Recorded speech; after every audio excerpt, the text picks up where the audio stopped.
All right. Welcome, everyone. This is Physics 2211, Lab 3, a black hole. And my name is Alex. All right. So, introduction. This lab is a completely computational. There is no physical experiment. So, we have two parts to this lab. So, the first one is mass of a black hole. So, in this first part, we had a computational model that simulates the gravitational interaction with a black hole and a star. And our second part of this lab was the initial velocity of the spaceship.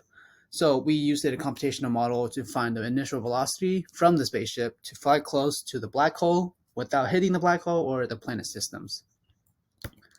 And some key concepts here is Newton's second law of motion and the velocity and position update formula, as these were essential in finding our findings for the experiments. And we also have parallel motion, which involves things moving in the same directions or lines. When two items travel parallel, their distance remains constant. And this also could mean that forces act in the same directions, vector addition and combining the effects of parallel pressures on an item. And perpendicular motion, motion involves in 90-degree angles, and two objects moving perpendicularly colliding at a right angle. And we see that forces at straight angles are called perpendicular motions since they don't affect each other's direction. So they essentially the forces may be evaluated separately. So here is our computational model, mass of a black hole, and as you can see, we have our glow script linked right here, and this is just the model of how we found the mass of the black hole. And our next one is the initial velocity of the spaceship computational model. And as we can see here, the color in magenta is the actual spaceship direction, and the cyan color is the actual orbiting of the planet. And this is our glow strip link right here. So our what if question, so what initial velocity would your spaceship need to have in order to enter into some kind of orbit around the black hole? So in the part two of the initial velocity, the velocity to create an orbit should have less magnitude in the x component and greater magnitude in the y component. As such, this would lead to a more vertical velocity, if you will.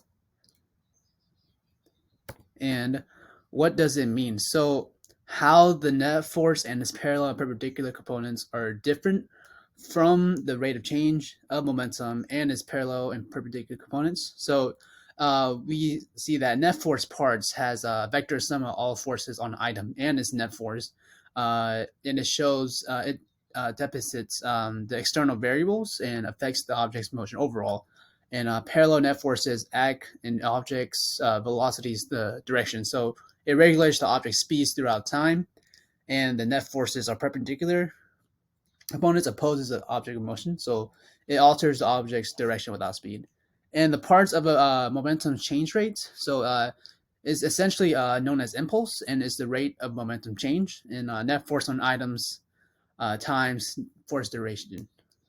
And parallel momentum change is associated with the object's velocity impulse, so it affects the object's speed or velocity. And momentum perpendicularly represents velocity's direction shifts, so no speed change is needed to deflect or bend objects.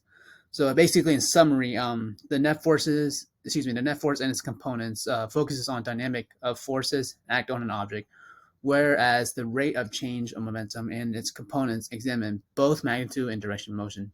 And analyzing item motion, anticipating their behavior in diverse physical settings requires understanding these ideas.